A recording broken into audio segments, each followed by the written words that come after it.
नमस्कार। अ, हमने अपने पहले वीडियो में जो ह्यूमैनिमिस्ट जो ग्रुप है उसका एक पर्सपेक्टिव बताया था, उसका एक वैल्यू सिस्टम बताया था। तो उस वैल्यू सिस्टम को ध्यान में रखते हुए जब हमने सोचना शुरू किया आजकल के जो स्टार्टअप इकोसिस्टम के बारे में, तो हमें लगा कि बिजनेस अपॉर्चुनिटीज़ हैं, बहुत अधिक हैं। केवल ये है कि अपने समझ में शिफ्ट करने की ज़रूरत है और ये आसान काम नहीं है। बट देन किसी न किसी को शुरू करना है और एटलीस्ट मंथन के लेवल पर तो शुरू करना ही है। सो हम लोगों ने सोचा कि हम ही शुरू करते हैं। सो अपॉर्चुनिटीज़ बिजनेस में किस-किस तरह की और हो सकती हैं, जो आजकल है उसके अतिरिक्त।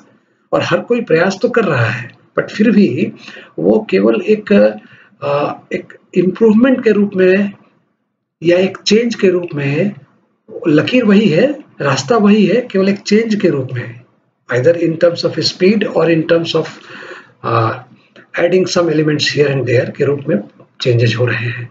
बट हम सोच रहे थे कि जब पर्सपेक्टिव हम अपना डिफरेंट तरीके से डालेंगे तो शायद एक अलग तरीके का अप्रोच स्टार्टअप्स ले सके, एटलीस्ट आइडियाज उस तरह का जनरेट कर सके नए तरीके का। सो जो नई अपॉर्चुनिटीज है उसके लिए उसको समझने के पहले हम पहले ये देखें कि कोर इश्यूज क्या है आजकल के इकोसिस्टम्स में, बिजनेस इकोसिस्टम में। मेजॉरिटी ऑफ द केसेस में जो कोर इश्यूज हैं वो पहला तो ये है कि the presence of all stakeholders in most of current businesses are not even recognized. Not even recognized.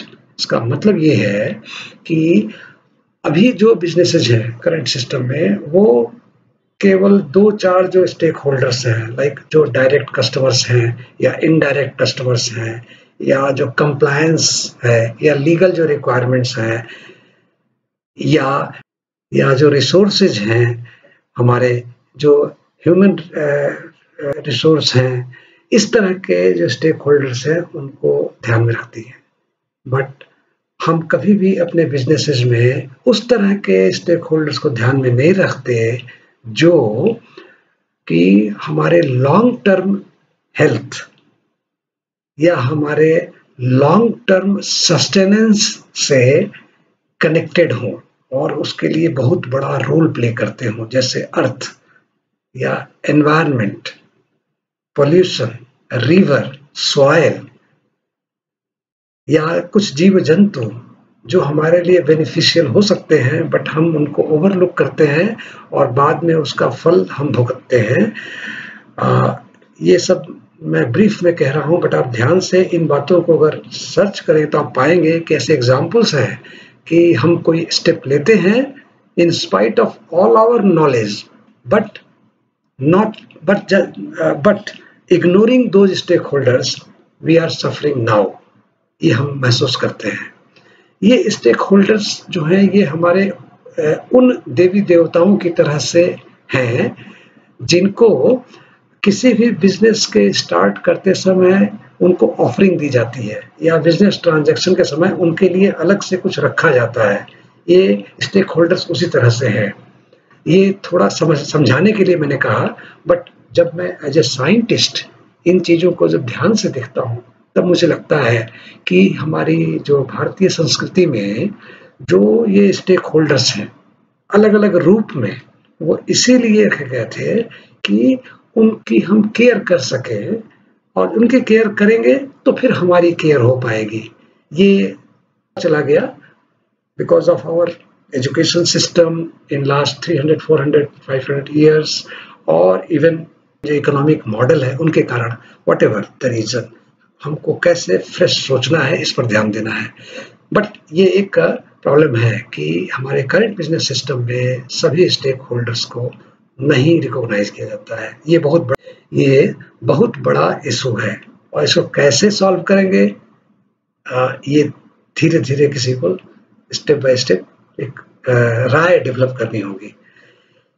तीसरा जो पॉइंट है वो ये है कि हम अपने जो बिजनेसेस में जो प्रोडक्ट्स हैं या सर्विसेज हैं, उनका जो फ्रॉम बर्थ टू क्रीमेशन, उनका एक जो लूप है, उनके जो स्टेप्स हैं, उनका लूप को क्लोज नहीं करते हैं। अब देखिए, मैंने ध्यान से देखिए, मैंने बर्थ टू डेथ नहीं लिखा, birth to cremation. Why? Because death का मतलब यूसेज खत्म हो जाना, expiry of the life of the product. But death के बाद उसका क्रीमेशन होना है। क्रीमेशन क्यों होना है? सो दैट वो जो प्रोडक्ट था, अगर हम अपने ह्यूमन बॉडी को एक प्रोडक्ट मानते हैं, और मैं तो मानता हूं, अगर साइंटिफिकली सोचना है तो, कि इस प्रोडक्ट को इसके डेथ के बाद जब इसकी एक्सपायरी हो गई, तो इसको जब क्रीमेट किया जाता है, तो पर्पस क्या होता है कि जो अर्थ के या जो 5 तत्व हैं, यस, वो जो 5 तत्व हैं, पंच तत्व, उनमें मिल जाए। तो मिलने से क्या फायदा हुआ कि एक तो स्पेस कम घेरा, वेस्ट को वापस जो है जहां से आया था वहां डाला। तो अगर हम अपने बिजनेसेस में इस लूप को क्लोज कर सके कि रॉ मटेरियल से स्टार्ट हुआ, लेकिन जब एक्सपायरी हुई उस प्रोडक्ट की, तो वो उसके जो कंपोनेंट्स हैं, वो जितना संभव हो सके उतना उनको ब्रेकअप करके वापस उसमें रॉ मटेरियल में कन्वर्ट किया जा सके, जो कि संभव तो नहीं है। आज जो टेक्नोलॉजिकल एडवांसमेंट्स हैं वो अभी भी इतने एफिशिएंट नहीं है, बट ये तो संभव है कि एटलीस्ट उनकी जो बायोडिग्रेडेबिलिटी है, उन कंपोनेंट्स की, हमारे प्रोडक्ट सर्विसेज के जो डिफरेंट कंपोनेंट्स हैं, उनकी जो बायोडिग्रेडेबिलिटी है, उनको हम डिफाइन कर पाए और उसके लिए प्रयास कर सके। तो जब ये प्रयास करने लगेंगे, तो अचानक आपको लगेगा कि कुछ और स्टेक होल्डर्स हमारे बिजनेसेस में आ रहे हैं, जो कि हमारे बिजनेस को सस्टेन करने में हमारी मदद कर रहे हैं, और हमारी अर्थ को भी एक एटलीस्ट उसका जो डिग्रेडेशन है एनवायरनमेंट का या वाटर का या सॉइल का, वो डिग्रेडेशन जो है उसकी स्पीड, उसको रिटार्ड कर पा रहे हैं। तो ये एक बहुत बड़ा अचीवमेंट हो सकता है अगर हम बर्थ टू क्रीमेशन को ध्यान से समझे तो। एक और इशू जो बहुत बड़ा है वो ये है कि हम लोग अपने इस तरह के जो स्टेप्स हैं फ्रॉम बर्थ टू क्रीमेशन, उसको ऑडिट नहीं कर रहे हैं। तो ऑडिट नहीं कर रहे हैं तो उसकी एफिशिएंसी हम नहीं जान पा रहे हैं। हम केवल कंप्लायंस में उलझ के, मतलब इसको ध्यान से देखें तो केवल कंप्लायंस में उलझ के हम रह जा रहे हैं। हम, ठीक है, हम इसके कंप्लायंस में उलझ के, एक छोटा सा उदाहरण दूंगा मैं कि जैसे कोई प्रोडक्ट है, मान लीजिए आपकी मोबाइल है, इसका जो बैटरी है डिस्पोजल के लिए कुछ गाइडलाइंस मैन्युफैक्चरर बना के देता है, बट उसके बाद वह अपनी ड्यूटी खत्म कर देता है।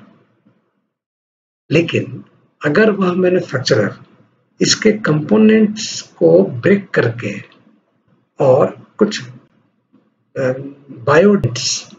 बायोडिग्रेडेबल कंपोनेंट्स आइडेंटिफाई करता और नॉन बायोडिग्रेडेबल कंपोनेंट्स आइडेंटिफाई करता, तो कम से कम ये होता कि प्रोडक्ट के लाइफ साइकिल के में हम जो एक कंप्लायंस से भी आगे जो सेंसिटिविटी है, विथ माइंडफुलनेस हम ये इंश्योर कर पाते कि बायोडिग्रेडेबिलिटी कुछ उसके कुछ परसेंट की हो गई और कुछ की आइडेंटिफाई हो गई है कि वह बायोडिग्रेडेबल नहीं है, या है तो कितने साल के बाद का है।